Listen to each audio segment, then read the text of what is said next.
It didn't really develop stronger until Prince came back from Chicago. When he came back from Chicago, do you feel he was more focused, was he more determined? Well, the thing was, gained more experience? Well, he worked with the Stones down there for 3 years, establishing a family. And, you know, tell us a little bit about that relationship he had with the Stones. With you talking about the Black Peastone Rangers at that time, right? Yeah, well, there was Black Peastone Rangers, and later on, Black Peastone Nation. Right. You know, first it was Blackstone Rangers, not even Black Peastone. There's Blackstone Rangers, then later on Black Peastone, and then Black Peastone Nation. Right, and their leader was Jeff Forte. Well, that was the leader at the time. Yeah. You know, and basically, you know, I mean, when Prince got down there, he was charismatic. He would, you know, be able to smooth things over, because there was a lot of tension between the Israelites that was in the heart of their neighborhood, and them. Right. You know, I mean, so, you know, and Jeff Forte, being a unique individual as he was, you know, pretty much a man ahead of his time, and not that much literate as far as, you know, book-wise, but very, very educated when it comes to street and dealing with people and about business.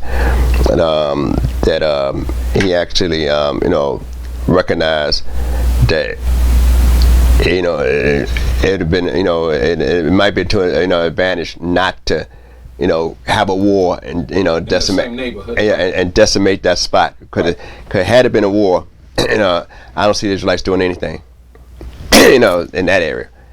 You know, and Prince had it locked down. Well, and not just numbers alone, just sheer numbers, and the unity that they had, that was really unique. But what happened was that Prince went down there and he got tight with him. Other brothers he knew too, that was used to be part of the Stones before they got pulled, you know, hooked up into the Israelites down there. Right. So that kind of worked out when Prince became allies with him, and then Jeff looked at him as a father figure. Right. That helped. But so Prince picked up some things from him about the discipline, not only just the discipline itself, but the rank and file movement that Jeff Forte had down pat amongst that area.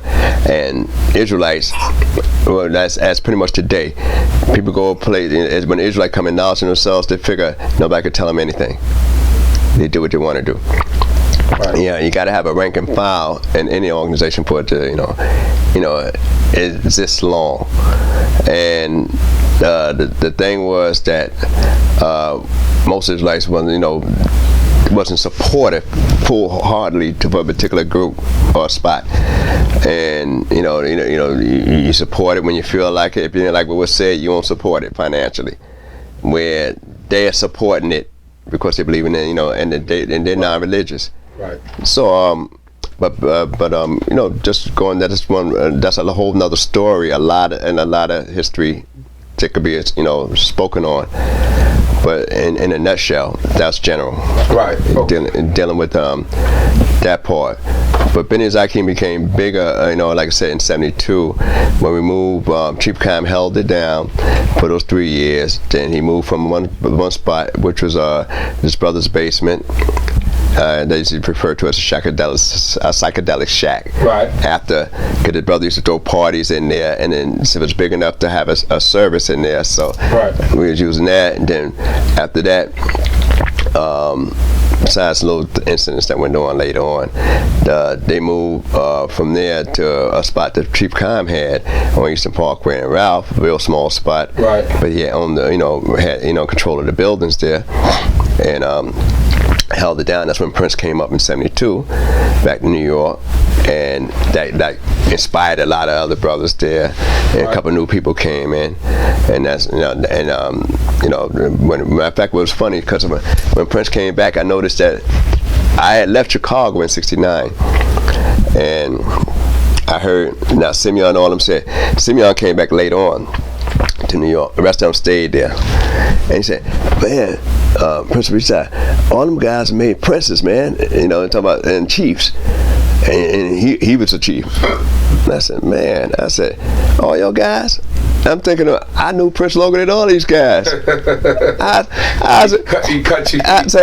said, how's it day all these guys? And I had to went to I come up through the ranks. I said, how these guys get to be officers and stuff like that. So I'm taking a lot of guff for those 3 years. Right. So when Prince came to town, we were sitting over there in the store by Nasi Yaacov, you know, and Prince used to call me. Right. And I called down there in Chicago, you know, because I called the number that he had in the camp, and that Prince had, and then sometimes he talked to Nasi Yaacov and asked him to talk to me. Right. And I would talk to him, Prince. Right. But I wouldn't ask him on the phone because I figured like I don't want to be like I'm crying. Right. You know what I mean? If I'm bad, I was, you know. So when he came in person one day, you know, and he had, you know, we had a business deal that I helped him with. So we're sitting down, and I said, Prince, may I ask you a question? You know, Simeon and all them guys there. I said, what it takes to be a prince? He said, you already a prince. I said, well, damn, somebody should have been telling me because I took a lot of lip off of you. The guys dragged me through the mud. I'm serious, man. I'm serious. I mean, guys talking about thin skin, they wouldn't be able to do what I do. Wow. Because I brought guys around in this way of life. I brought them around, straight up street guys. And I'm taking stuff off the beamer that guys wouldn't dare talk to me about or look at my way about in the streets. So they wouldn't stay. And they looking at me like, what's wrong with this guy? He don't act like that around us.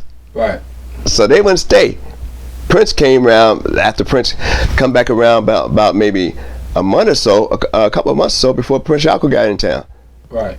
But he wouldn't stay and they would come every now and then because they didn't like the way the things was. And I only see these guys one day a week at the time because the camp wasn't open 7 days a week. Right. So we only on Shabbat, only for a couple hours, and the service would come very late. If the sun was going down at say like 7, service may not start till about 4 o'clock. Oh wow. So we sitting around all that day, and they tell you they're gonna start early, and they'll talk late. So guys would come around, and I mean, it's street. I mean, in martial arts, we're in martial arts, and we're street, and you're gangbanging. We're in Tompkins Park, rough area, at the heart of Bed-Stuy.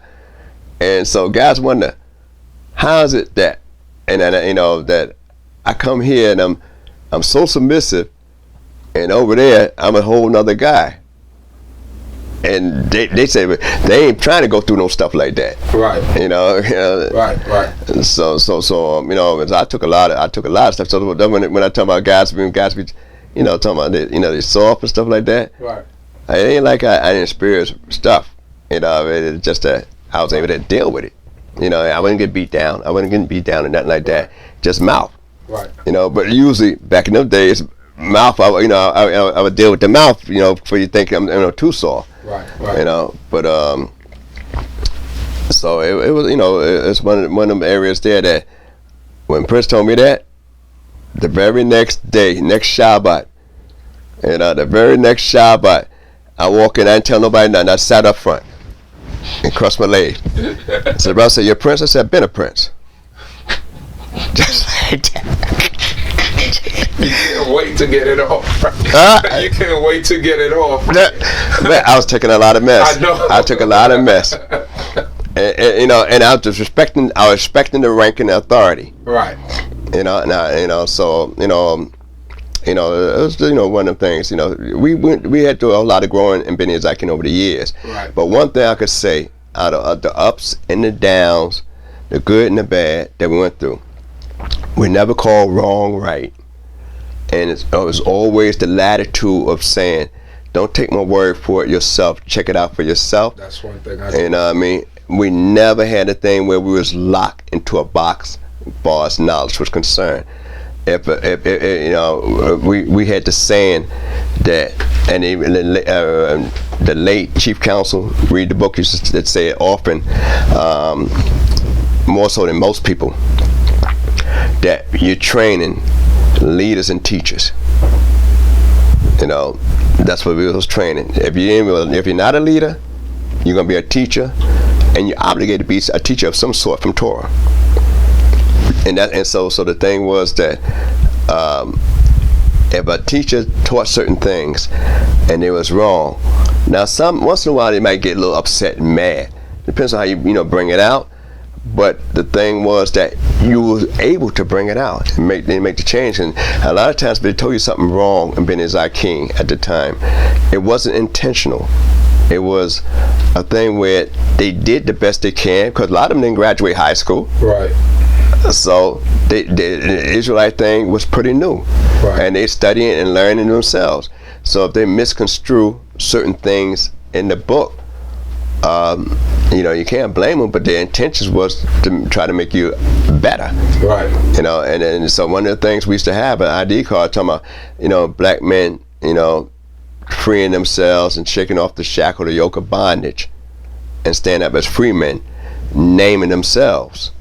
So it was one of those things that, like other congregations, this is what we did, this is what our leader taught, we could never change from that. If it was a divine thing, all well and good. But coming from ZAKEN, our leader taught certain things to the best of his ability, and he admits some of his weaknesses. And when he even messed up coming up, he would say, well, what y'all here for? Just like that. When guys would point the finger about, you did so and so and so and so, and that's not right. And he said, well, what y'all doing over there then? What y'all here for? And he'll throw it right back at him. So that's to tell you that, all right, you're supposed to be, I might be the leader or responsible for certain things, but I don't know it all and I can't do it all. And one of the things I used to say, there's several people. I said, King Solomon, the wisest man that ever lived, had counselors. And if he was the wisest man that ever lived, and the Creator said there be none wiser, there was none wiser before him, and there shouldn't be none wiser than him afterwards. So what can his counsel possibly tell him that he don't know? Right. And he said, well, I'm gonna counsel you and tell you something you already know. What is, you could get caught up in your feelings, your emotions. When a man loaned his heart to folly and madness, he said, I loaned it there. Right. So what's holding him back? Right. Somebody got to help to check him and bring him back to reality. Right. And it's great that he said, I loaned it. Right. I'm not there forever. I ain't give it over. I loaned it there. Right. But the thing is that you're going to have counselors, and Rehoboam went to the council of his own peers instead of the council for his father, of his father's time. And so that's one of the greatness of ZAKEN, is that we was able to grow if we was interested in growing in Torah knowledge. We had a lot of things that we didn't do according to what we were supposed to do, but one of the things, we never admit our wrong as being right, and that's one of the greatness of it. All right, for sake of time and trying to move along now, so this is going to be like quick answers. Or what, do you remember the first time you went up and taught? Oh, that day. Well, I taught actually before that, but I'm saying, that was like torn down, and then I didn't make a mistake.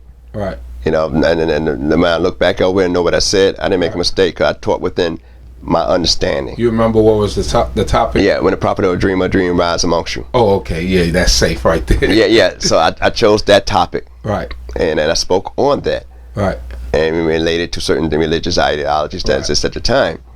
But so, and I stayed within my limited understanding. Right. Do you remember?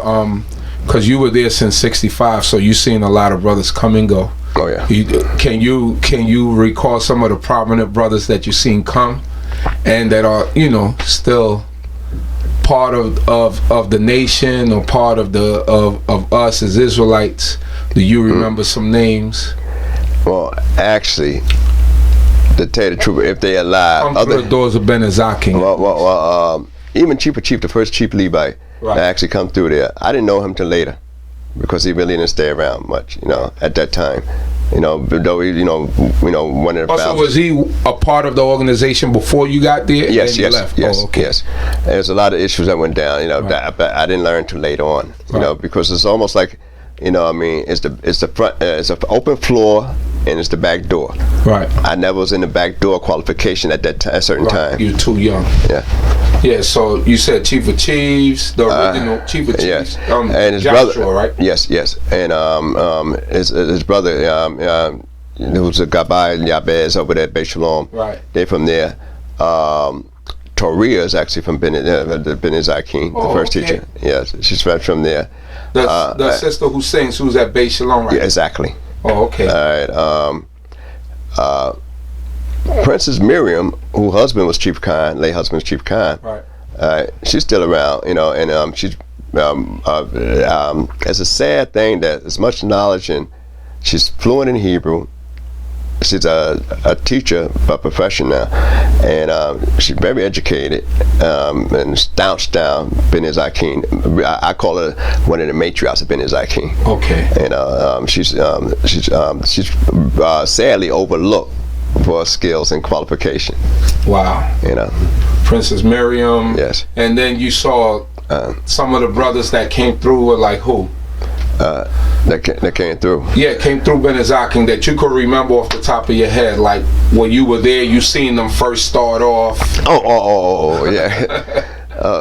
Yeah. Well, Captain Ephraim. Captain Ephraim, yeah, already. But I'm saying now, Chief of Chief actually coming through brother.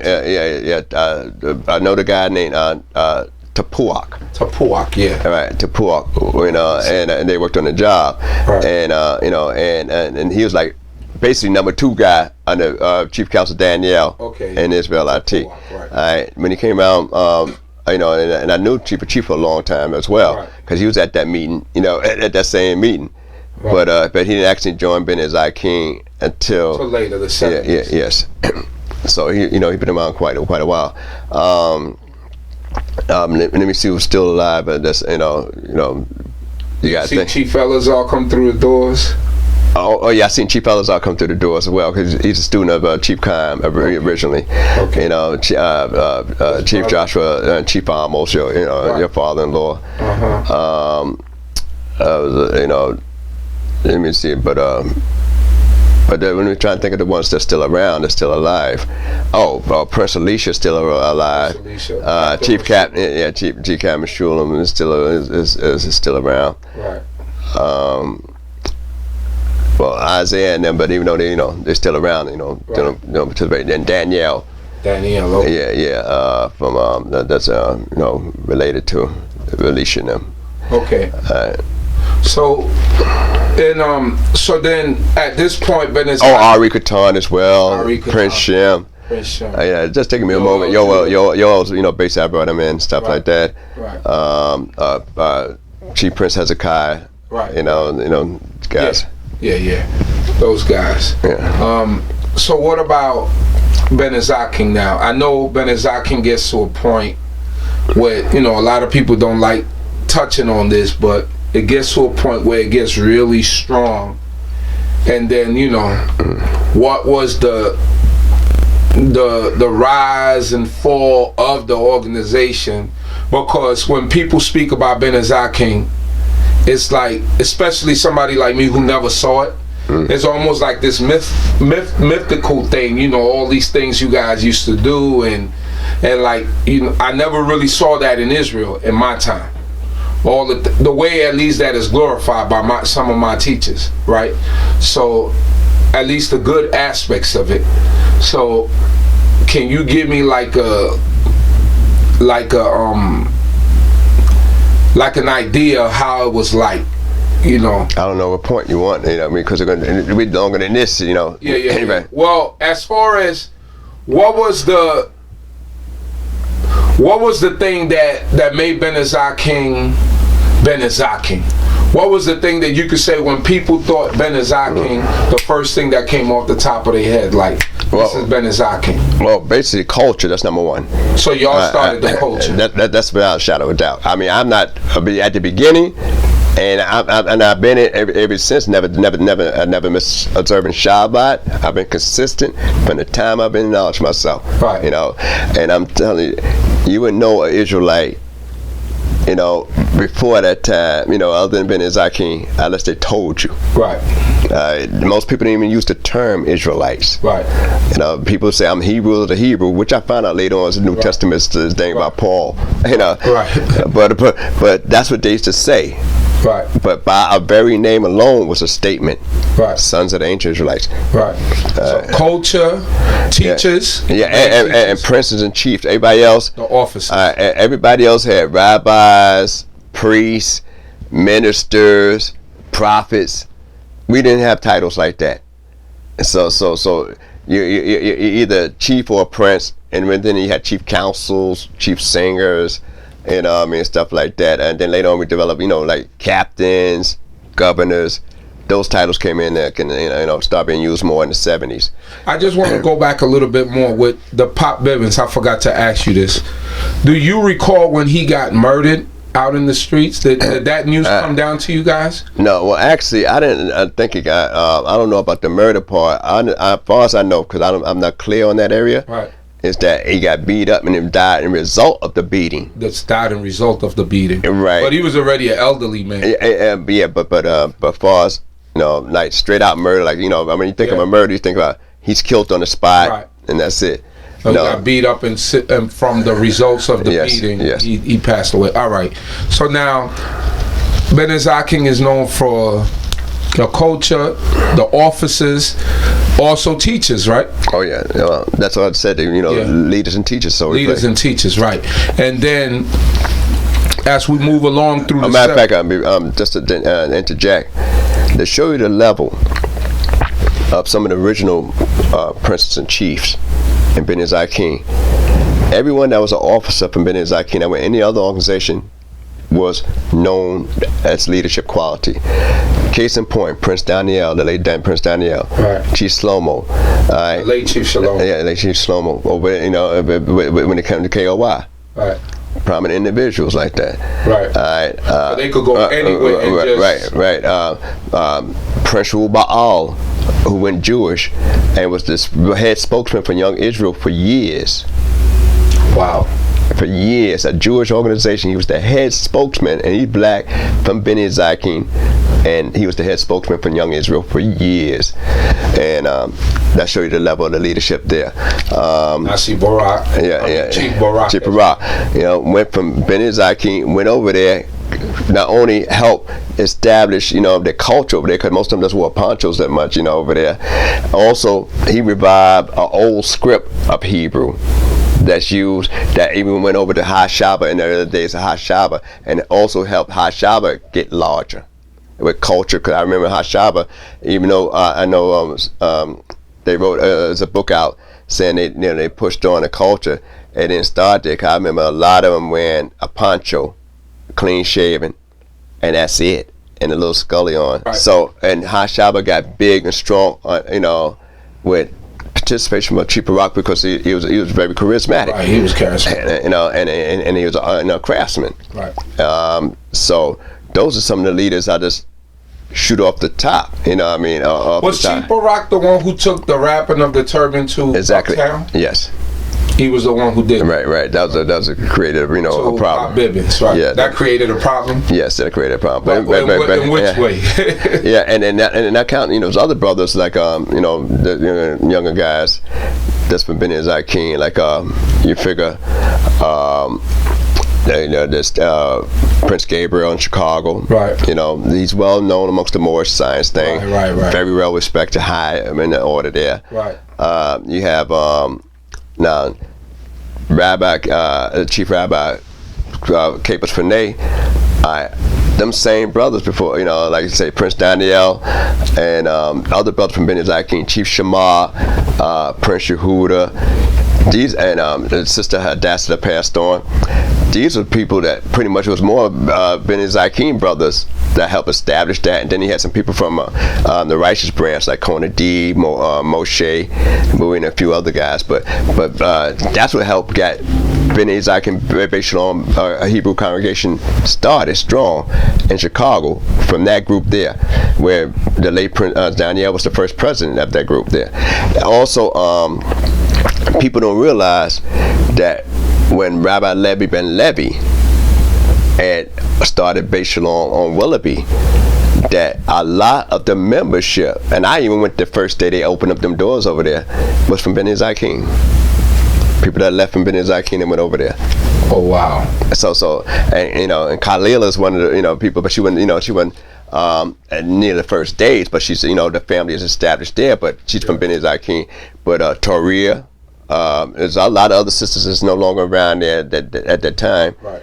But I remember a lot of membership from B'nai ZAKEN going there, because I used to go around when he rented space from the Masonic Lodge, and when he had the storefront on Marcy Avenue, and then he went over there and he was collecting, trying to get $100 for donations for a person to get your name on a plaque.